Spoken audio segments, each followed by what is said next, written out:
Tonight on ABC News Live Prime, the strongest storm of the year barreling down.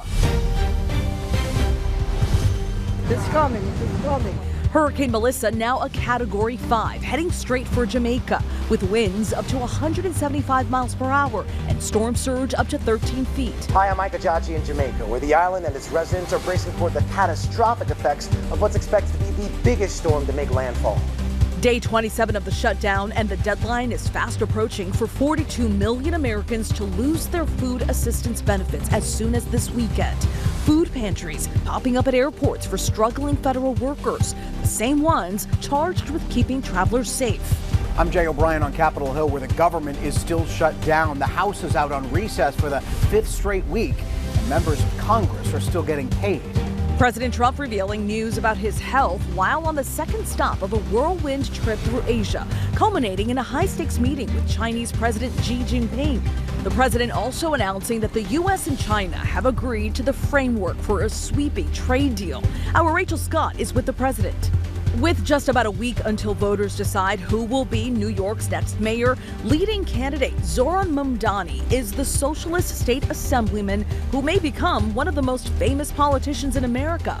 Linsey Davis joins him for a subway ride and sits down to ask him the tough questions about his agenda for New York City. So how will you afford to get any of these programs done if you don't have the funds to do it? And stunning video of the first person to ever ski down the north face of Mount Everest, a 50-degree slope, 9,000 feet straight down, and no room for fear. From ABC News World Headquarters in New York, this is Prime with Linsey Davis. Good evening, everyone. I'm Stephanie Ramos in for Linsey Davis. Thank you so much for streaming with us. We begin tonight with breaking news. Hurricane Melissa has become a monster Category 5 storm, the likes of which we rarely witness, packing winds up to 175 miles per hour. And now just hours from making landfall in Jamaica. The potentially catastrophic storm could be the strongest in the island's history. Satellite images showing the major hurricane, massive in size, its powerful eye perfectly formed. The storm's outer bands already making an impact on Jamaica. Wind gusts today picking up and rough surf slamming the shores. Jamaica's airports are now closed. Citizens and tourists who missed the window to leave will be forced to ride out that storm. Hurricane hunters flying into the eye of the storm, but NOAA saying the turbulence inside was so strong they had to end one of their missions early. Melissa's path taking it over Jamaica, then north toward Cuba and the Bahamas. And the U.S. Navy is now evacuating 1,000 non-essential personnel, family members, and residents from Guantanamo Bay, Cuba. Ginger Z will join us in just a moment with the storm's forecasted path. But first, Ike Ajachi leads us off from Kingston, Jamaica. Ike, what is it like out there? Yeah, Stephanie, in just a matter of hours, the eye of Hurricane Melissa is expected to come ashore the southern section of Jamaica, affecting this entire island. And just behind me, you can take a look and see the wind is getting stronger, the rainfall is getting heavier, paving the way for catastrophic impact to the entire island. Tonight, families in Jamaica are bracing for what could be the strongest storm on record to hit the island nation. Hurricane Melissa, now a Category 5 storm, winds 175 miles an hour, lightning flashing in the eye over the warm waters of the Caribbean. Whew, the Caribbean feels like bathwater right now, which is giving Hurricane Melissa so much more strength, producing up to 13 feet of storm surge in some parts. Heavy equipment racing to clear drainage ditches. Some areas could get up to 40 inches of rain. Incredible video from U.S. Air Force hurricane hunters tracking Melissa, showing inside the eye wall. One of the flights into the storm had to turn back after hitting severe turbulence. Melissa has already killed at least 6 people across the Caribbean, also causing destruction in Haiti and the Dominican Republic, where officials say nearly 4,000 people are displaced. And the U.S. Navy evacuating 1,000 non-essential personnel, family members, and pets out of Guantanamo Bay, Cuba. Back in Jamaica with airports shut down, Donnelly Gordon on vacation from Atlanta, hoping she'll be safe in her hotel, but taking no chances. I have my bag. I did secure my passport, in a Ziploc bag, just in case I have to dash. And Barbara Carter says locals are taking this massive storm very seriously. She's a monster coming, so we have to ensure that we protect life. And while we will be able to build back homes, we will not be able to get back lives. Residents there taking it all very seriously. Ike joins us now from Kingston, Jamaica. Ike, how have conditions changed in the past 24 hours? Yeah, so Stephanie, we're seeing the effects of Hurricane Melissa really start to ramp up right now. The rain is getting so much heavier throughout the island, really starting to wash out several streets in Kingston and the lower areas near the coastline. The wind is starting to howl through these streets. If you drive through it, you can see pieces of palm trees on the floor scattering the entire roadways throughout Kingston. And of course, the storm surge, the life-threatening storm surge that can be as high as 13 feet in some areas. That storm surge can really cause massive amounts of damage on the island, infrastructure damage all throughout the island. It could essentially cause widespread communication issues, really messing up with the service all throughout the island. And of course, it can isolate communities. Communities like Port Royal, which is located right after the airport. That peninsula could be washed out, leaving the residents there stranded, Stephanie. Yeah, lots of possible devastation there in that area. Now, forecasters and officials are especially concerned about the higher elevations there in Jamaica. Why is that? Well, the National Hurricane Center says Hurricane Melissa's strong winds have the potential for total structural failure. And that's actually going to be a lot worse at the higher elevations. That's because the wind at those higher elevations is actually 30% stronger, Stephanie. Ike, thank you so much. And please be safe out there with our crew. Appreciate your reporting. Hurricane Melissa now has the strongest winds for a tropical system on the planet so far this year. Let's get right to Chief Meteorologist Ginger Z. Ginger, what's Melissa's path looking like over the next 3 days? Yeah, it's going to be really intense for Jamaica for the next 24 hours, but then it'll be Cuba and eventually the central Bahamas that we've got to be worried about. So let's go ahead and dive in. Right now, the hurricane force winds are actually only about 30 miles outside. It's a very tight buzzsaw of a storm. But as we see the future cast, it's going to take that landfall into tomorrow morning on the southwest side, so close to Black River, Jamaica. That front right quadrant is where you get the worst of that storm surge, 9 to 13 feet, and then you plow this thing to the north and east. It'll start moving a little faster after it makes its way over Jamaica, and Cuba gets it by Tuesday night through Wednesday morning. Now that landfall continues on through the central Bahamas for Wednesday afternoon. What it leaves behind, aside from that surge on the southern coast of Jamaica of 9 to 13 feet, is the rain. We're talking easily 20 to 30 plus inches of rain, so the landslides, catastrophic damage from those are going to be a major problem. This is, of course, on top of those winds that could easily be 150. And then by the time it starts to decrease in intensity, it heads toward Bermuda and then off toward the end of the week. Why the United States, I've got a lot of questions about this, does not get this storm has a lot to do with where the position of this trough is, where a jet stream and where kind of with this fence or barrier, but also the steering mechanism that then kicks it out to sea. One thing we will see along the coast, rip currents and high surf. Stephanie. All right, Ginger, lots to look out for. Thank you. Tonight, President Trump is traveling through Asia. The president announcing the U.S. and China have agreed to the framework for a sweeping trade deal, possibly averting a 157% tariff on Chinese goods. The deal comes ahead of his meeting with President Xi and amid his refusal to talk trade with Canada's Prime Minister. ABC's Rachel Scott is traveling with the president. Tonight, President Trump meeting with Japan's emperor at the Imperial Palace after kicking off his trip to Asia, dancing along with performers who welcomed him at the airport in Malaysia. It's all leading up to a high-stakes meeting with Chinese President Xi Jinping. More than 6 months after he launched his trade war with China, President Trump now says a deal could be at hand. But nothing has been agreed to yet. How do you feel about that? We feel good. I mean, we feel good. The administration says they've reached the framework of an agreement that covers fentanyl and tariffs and includes a pledge by China to resume buying American agriculture like soybeans and to loosen restrictions on their sale of rare earth minerals, critical for making smartphones and cars. We're going to have a great talk. I have a lot of respect for President Xi. I like him a lot. He likes me a lot. As he spoke with reporters on Air Force One, the president also revealing new information about his visit to Walter Reed Hospital earlier this month. At the time, the White House said it was just a routine physical, even though he had just had one 6 months earlier. The president now saying he underwent an MRI scan. We had an MRI, and in the machine, you know, the whole thing. and it was perfect. Yeah. Did you say what in particular they were? You could ask the doctors.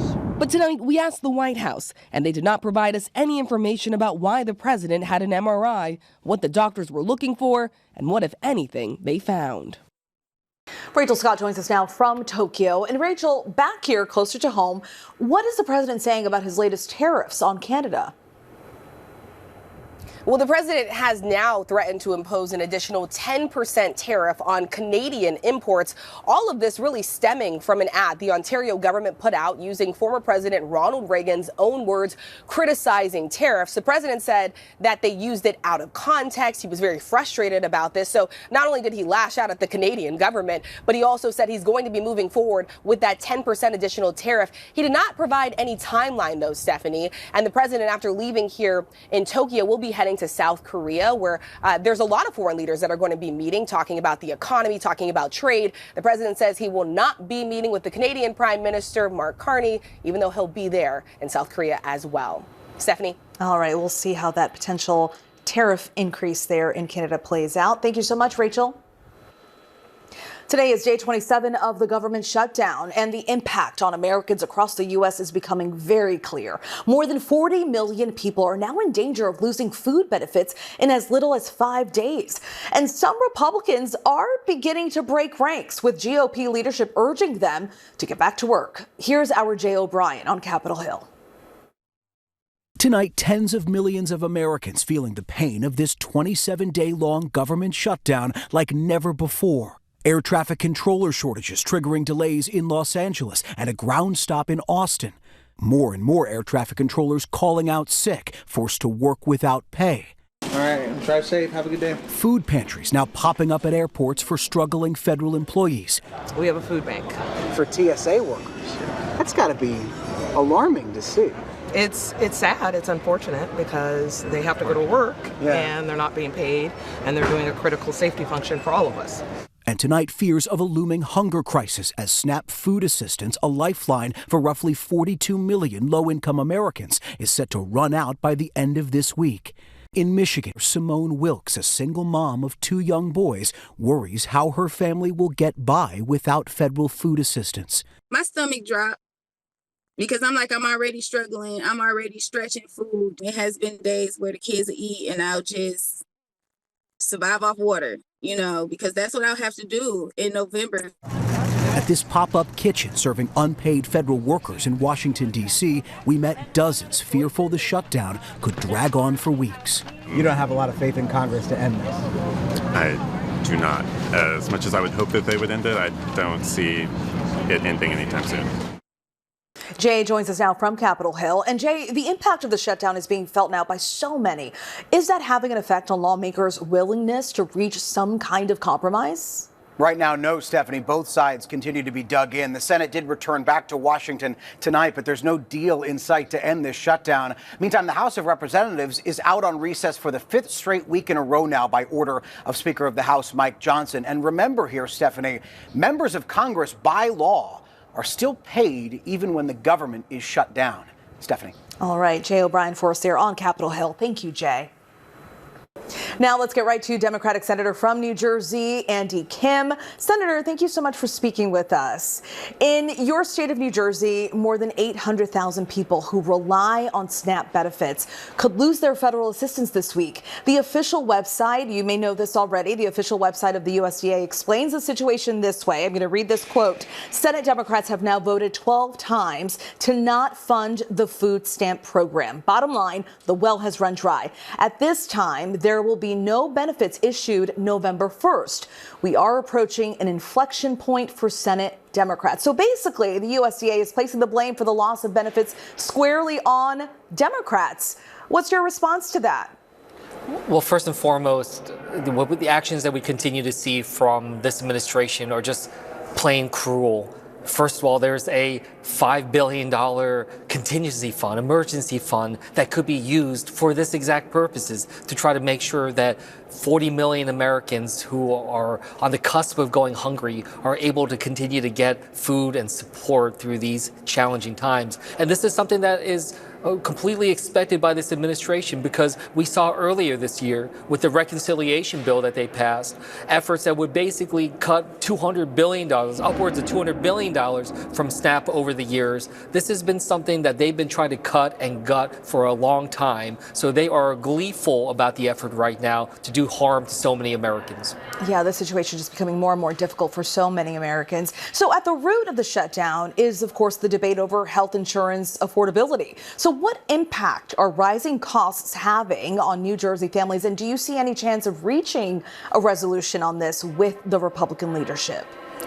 Well, we need to, because I literally just about an hour ago received a memo from the state of New Jersey that is showing the prices now for what's to come. And what it showed is a 174% increase in healthcare costs from last year. I mean, this is absolutely catastrophic for so many families. I talked with a woman, Lucinda, who told me that there's no way that she's going to be able to afford her health care, that this is something that'll be devastating for her and her family. These are the types of stories that are happening, not just in New Jersey, but all over this country. A number of Republicans support extending these subsidies. It's just that Speaker Johnson is preventing them from even being here in D.C. for negotiations. You know, this is a dereliction of duty and an abdication of leadership.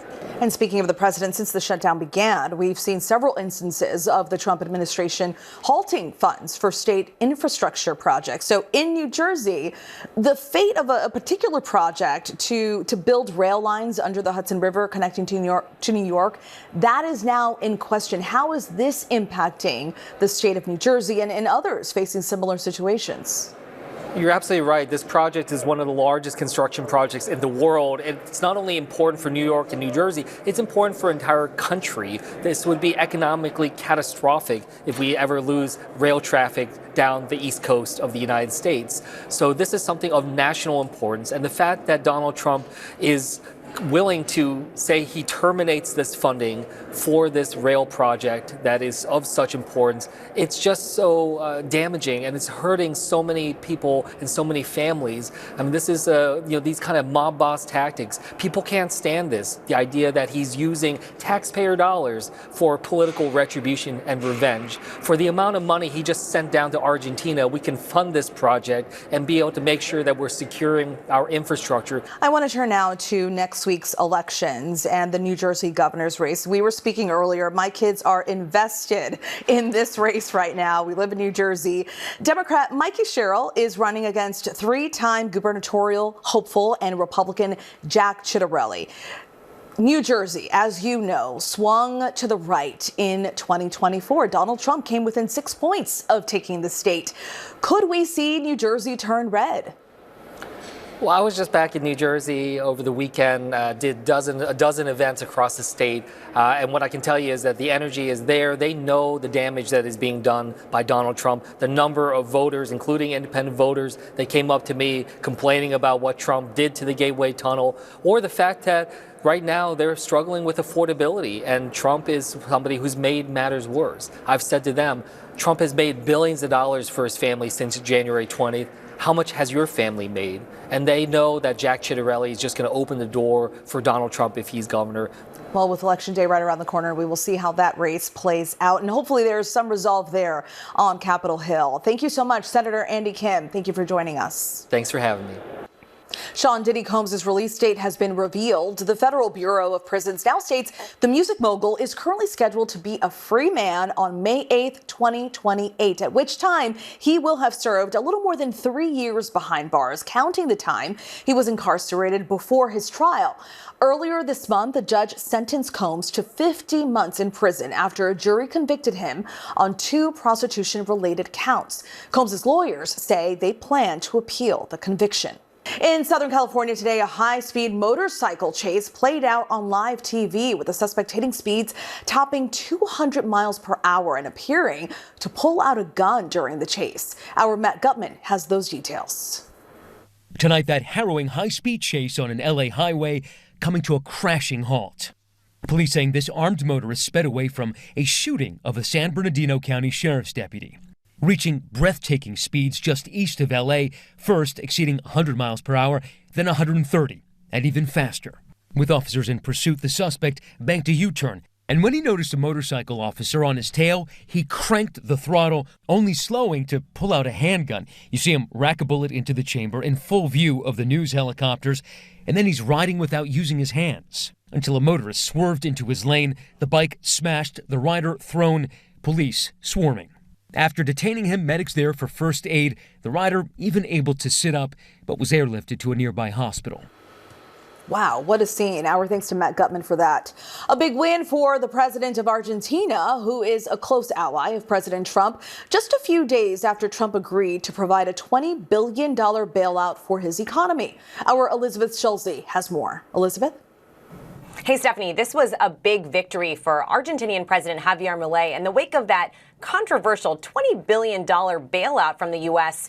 to Argentina. Milei's party won a strong majority in midterm elections on Sunday. That will essentially allow the libertarian president, who's an ally of President Trump, to move forward with his aggressive cost-cutting agenda. Markets in Argentina rallied today on this news. For decades, Argentina's economy has been crippled by debt. Investors are now optimistic that some of Milei's economic reforms will continue to move forward because he has that popular support. Now, President Trump had suggested that the U.S. would withdraw its funding if Milei's party didn't succeed at the polls. The president called the results a big win. He said the U.S. government made a lot of money from this election. And by the way, Wall Street firms who have ties to Treasury Secretary Scott Bessent and who are invested in Argentinian assets could also see a big windfall here. Now, the U.S. government's really extraordinary move to prop up Argentina's economy, of course, comes at a time where federal workers here are missing their paychecks, and there is this risk of food assistance running out just in a couple of days for so many millions of Americans. We've also been talking with American farmers who say at the end of the day, they are frustrated that the Trump administration is bailing out Argentina instead of bailing them out. Stephanie. All right, Elizabeth, thank you so much. We're tracking several headlines around the world just days after President Trump canceled a planned meeting with Vladimir Putin and imposed new sanctions. Russia says it has successfully tested its nuclear-powered cruise missile. The Kremlin claims the weapon has an unlimited range and can evade air defenses. President Trump called the missile test inappropriate. He says Russia should be focusing on peace talks with Ukraine. And for the first time since 2021, Afghan women are back on the international soccer stage. The team, dubbed the Afghan United Team, is made up of refugee players competing in a FIFA-organized tournament in Morocco. Women's soccer has been banned in Afghanistan since the Taliban's return to power, forcing many athletes to flee the country in order to play. The FIFA Women's Series 2025 tournament began October 26 and runs through November 1st, so it's about to wrap up. The team lost its opening match 6-1 to Chad and will soon face Tunisia and Libya. Cameroon's Paul Biya, the world's oldest president, has won a controversial 8th term at the age of 92. The country's top court declared Biya the winner of the October 12th election with nearly 54% of the vote, while his challenger received just over 35% of the vote. Biya has been in power in Cameroon since 1982. His new 7-year term could keep him in office until he is nearly 100. All right, now to an ABC News exclusive, a series of firsts as an American skier pulls off a stunning feat on Mount Everest. Here's Will Reeve. Tonight, the history made by an American skier and breathtaking, never-before-seen images from the top of the world. You're watching 50-year-old American Jim Morrison do something unprecedented, even unthinkable. Ski down Mount Everest on its most difficult route, the treacherous north face of the world's highest peak. It's a menacing 50-degree slope, 9,000 feet straight down. Morrison making the successful descent earlier this month, with him a team, including Oscar-winning filmmaker Jimmy Chin. It's all part of a National Geographic documentary about Jim Morrison's death-defying achievement. Both men joining Robin and George on GMA this morning. Any dangerous moments? Pretty much every moment over the course of 4 hours. Yeah. I mean, we call it no-fall zone, which is essentially, you can't make a single mistake.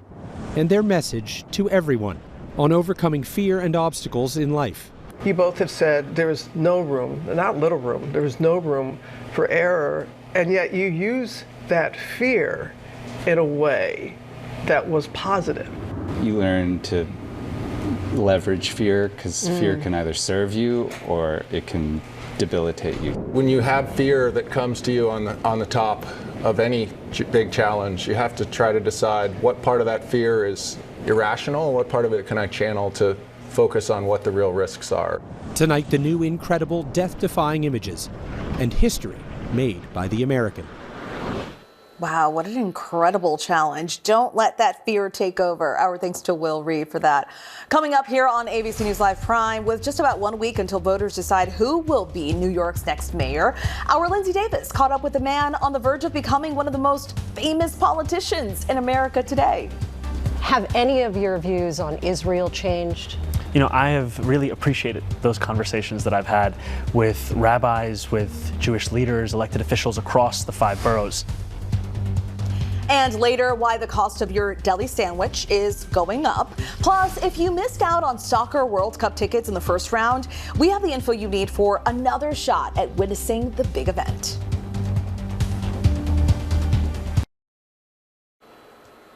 Welcome back. Tonight, we're just about a week away until voters decide who will be New York's next mayor. And our Linsey Davis got a chance to meet with Zohran Mamdani, the state assemblyman, who now could be on the precipice of becoming one of the most famous politicians in America. Here's part of her conversation. And we are so pleased to have Zohran Mamdani with us. Thank you so much. Really appreciate the time and conversation. Obviously, this race has gotten really nasty. You've accused your opponent, Andrew Cuomo, of racist and Islamophobic attacks. He has said that you're trying to play the victim, but you're the real offender. How do you respond to that? Let's just go to what he actually said. This is a former governor who went on a radio show.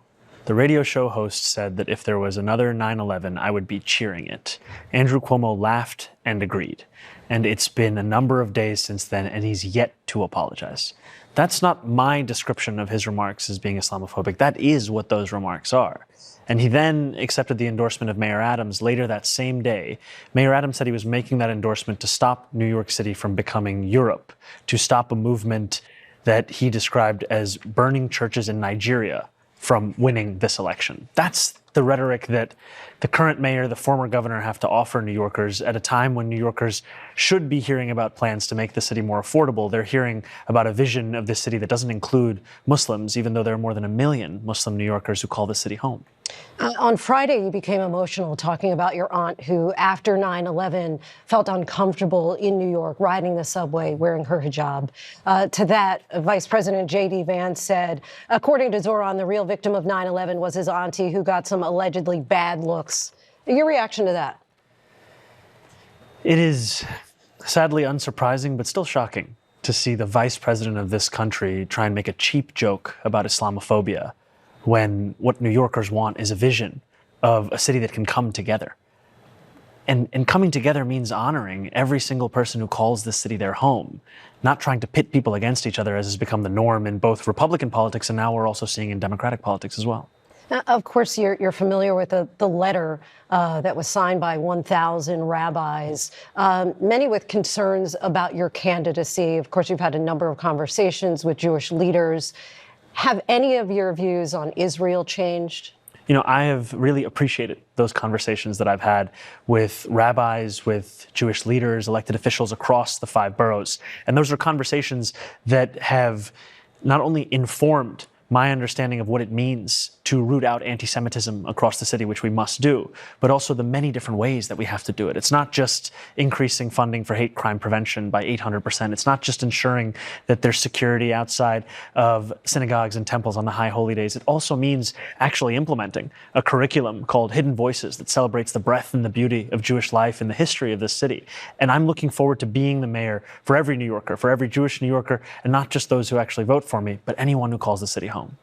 Last year, there were more attacks on Jews here in New York City than anywhere else in the country. There are those who have said that you were too slow to denounce anti-Semitic slurs. What do you say to those You know, I have been clear throughout this race and throughout my time in being in public life that there's no room for anti-Semitism in this city or in this country.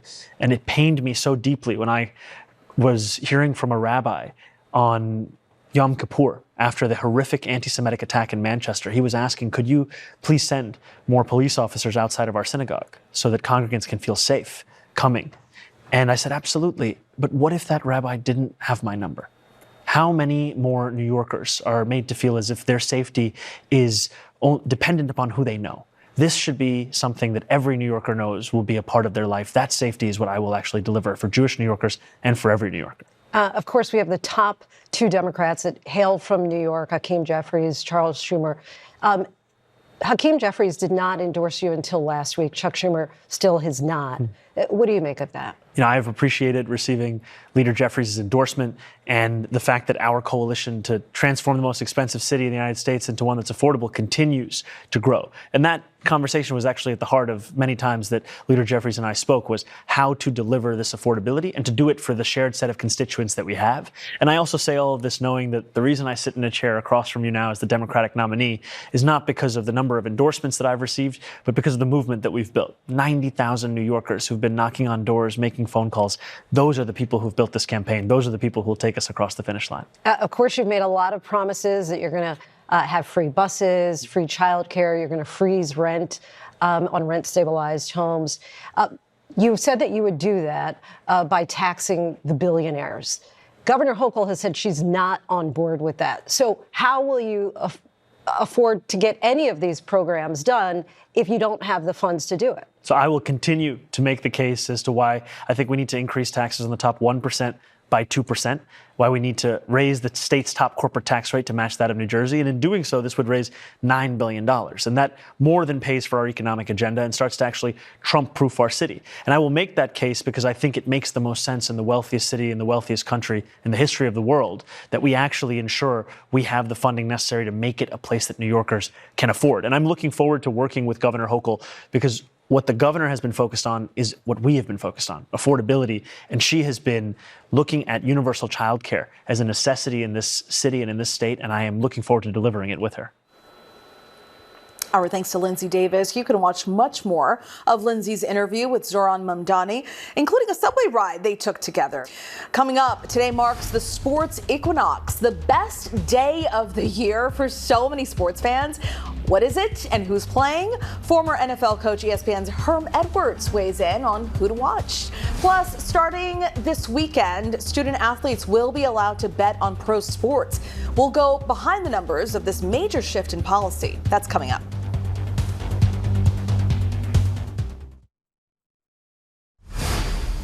The 1-2 pitch. Popped up, left side. Yamamoto goes the distance again. World Series mastery. World Series mastery. Welcome back. That is how Game 2 of the World Series ended Saturday night in Toronto. Dodgers pitcher Yoshinobu Yamamoto pitched all 9 innings to lead the Dodgers to a 5-1 win over the Blue Jays. The series is now even at 1 game apiece, with Game 3 happening tonight in Los Angeles. It's part of a sports fan's perfect day, the so-called sports equinox, with the big 4 sports leagues, including MLB, the NFL, the NBA, and the NHL, as well as MLS, all in action tonight. It is the only time this year where that is scheduled to happen.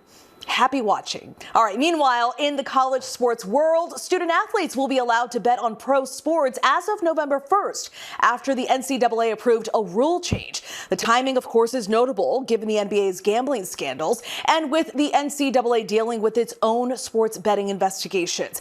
We should note this rule allows for betting on pro sports. Student athletes are still not allowed to gamble on college sports, and the NCAA said the decision was not an endorsement of sports betting. Let's take a look at this rule change by the numbers. 38 U.S. states, as well as Washington, D.C. and Puerto Rico, currently permit some form of sports betting.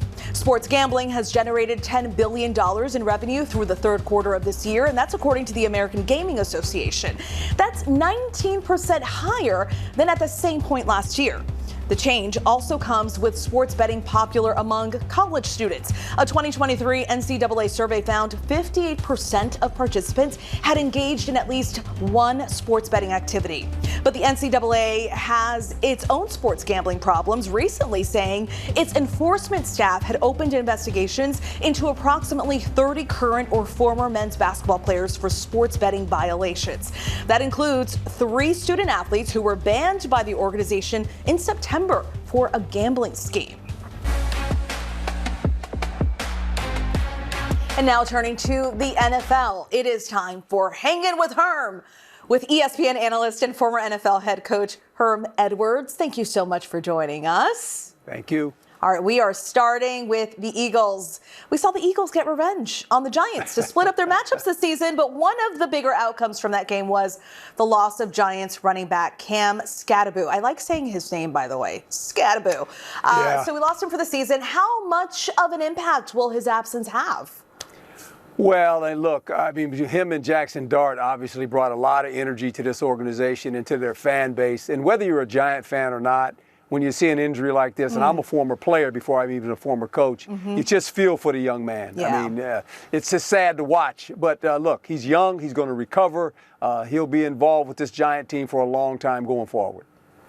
Yeah, absolutely. There was also some controversy in that game about a tush-push play in the second quarter and whether a fumble should have been called. Can you explain what happened there? And do you think the controversy surrounding the tush-push is even warranted?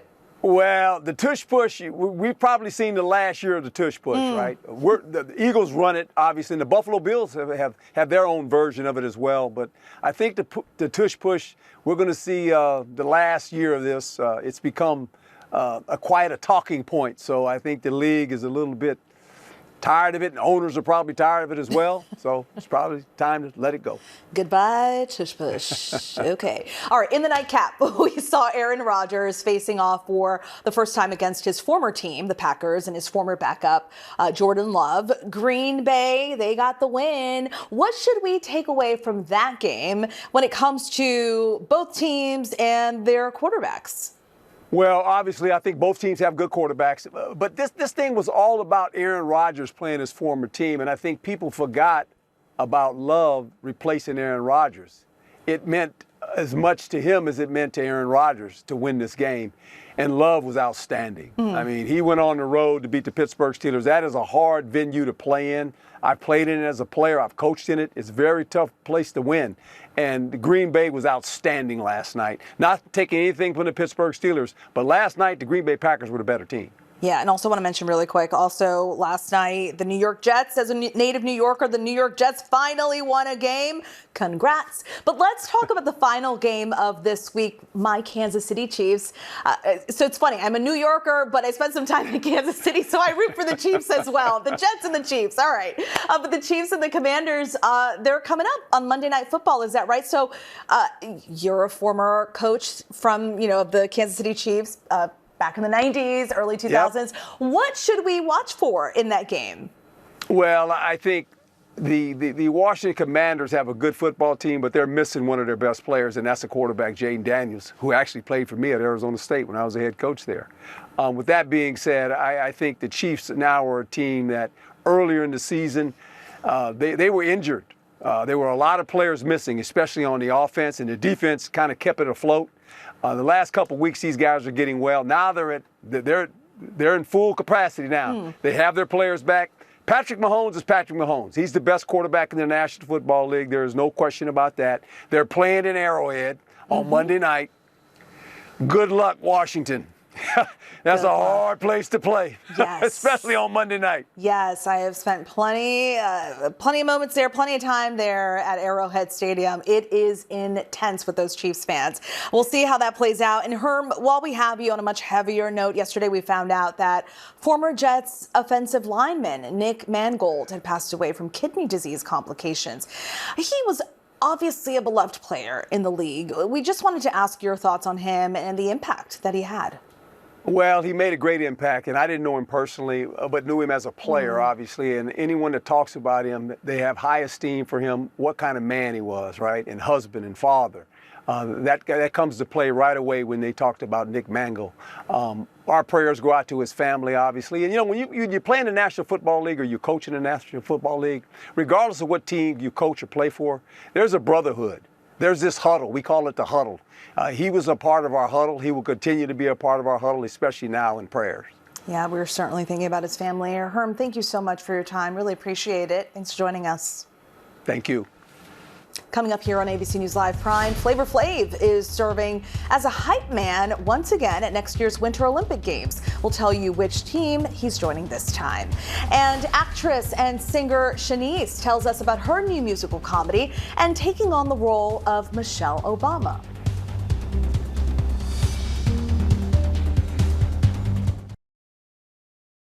What's behind the sticker shock at the deli counter? Why a brand better known for yoga wear is teaming up with the NFL, and the breathtaking video of the first person to ski down Mount Everest's most challenging route. These stories and more in tonight's rundown. Consumers are feeling the squeeze at the deli counter, according to new numbers released by the Bureau of Labor Statistics. Prices of lunch meats rose more than 4% in September, the highest price increase on record, while overall grocery prices went up by less than 0.5% in the same month. The reason? Record high beef prices brought about by new tariffs and labor shortages are tightening supplies up and down the supply chain. Flavor Flav is bringing his one-of-a-kind energy to an unexpected place. The hip-hop legend has been named as Team USA's official hype man for the bobsled and skeleton luge teams ahead of the 2026 Winter Olympics. The 66-year-old called the relationship a blessing. The Rock and Roll Hall of Famer and founding member of legendary hip-hop group Public Enemy is no stranger to bringing the energy. Last year, he was the USA women's water polo team's official hype man at the Paris Games. The second man to receive a pig kidney transplant at Boston's Mass General Brigham had the kidney removed last week, according to hospital officials. Tim Andrews of New Hampshire set a world record, living with a genetically modified kidney for 271 days. Doctors removed the kidney after the organ's function began to decline. Andrews will now resume dialysis and will remain on the list for a human donor kidney. The NFL and athleisure retailer Lululemon are teaming up for a unique collaboration. The company announced they are releasing an NFL collection featuring all 32 teams' logos in women's and men's sizes starting tomorrow. This is the first time Lululemon has teamed up with the NFL officially, and the collection will feature apparel and accessories from across the brand's core products. FIFA has opened its second phase of World Cup ticket draws. The draw will run through 11 a.m. Eastern Time this Friday and will offer fans from the three host nations of Canada, Mexico, and the U.S. an exclusive window to purchase single-game tickets in their home countries. Fans who sign up for the draw will be randomly selected to purchase tickets during a time slot starting November 12th. We're getting a first and exclusive glimpse of American climber Jim Morrison's epic ski down Mount Everest's most challenging route. Earlier this month, Morrison became the first person to ski down Everest's north face, just over 1,100 feet below the mountain's summit. The 9,000-foot descent was the result of years of planning and 3 separate attempts to get it right. Morrison spent 6 weeks on the mountain waiting for the perfect chance.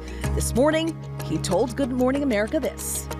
I was just really elated, screamed a lot and cried a lot, and it was really an amazing moment for me. An icon of the stage is bringing to life one of the most notable women to step into the White House. Our Linsey Davis sat down with Shanice to talk about her role as Michelle Obama in 44, the Obama musical.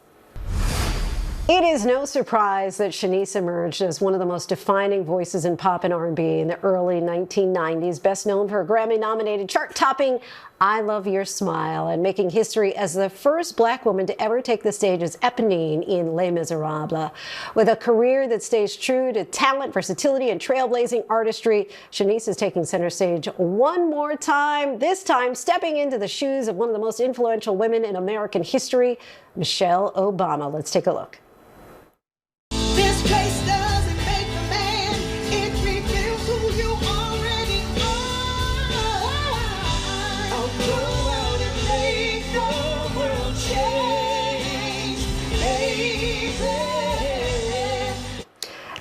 us now actress and singer Shanice, who's starring in the hit musical comedy 44, the musical. Thank you so much, Shanice, for joining us. Thank you so much for having me. So this play really takes a look back at the kind of fun and heartfelt years of the Obama era. Give us a sense of when you first read this part of Michelle, why you decided that's all me. Well, when they brought the opportunity to me, at first, I was like, Michelle Obama, like, will I be able to pull this off, you know? And I was putting a lot of pressure on myself, and I said, but you know what? I love her. And I was like, okay, what are the things that I love about her? I love that she's a strong woman. She supports her husband. She's an amazing mother. I have 2 kids. I have a husband. I'm very strong. I'm a breast cancer survivor, you know, so I'm strong. So I said, instead of trying to imitate her, let me just play the essence of her.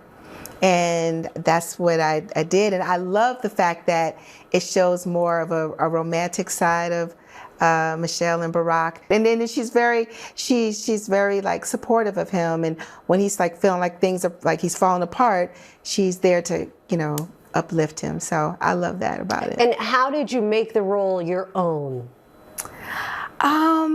I just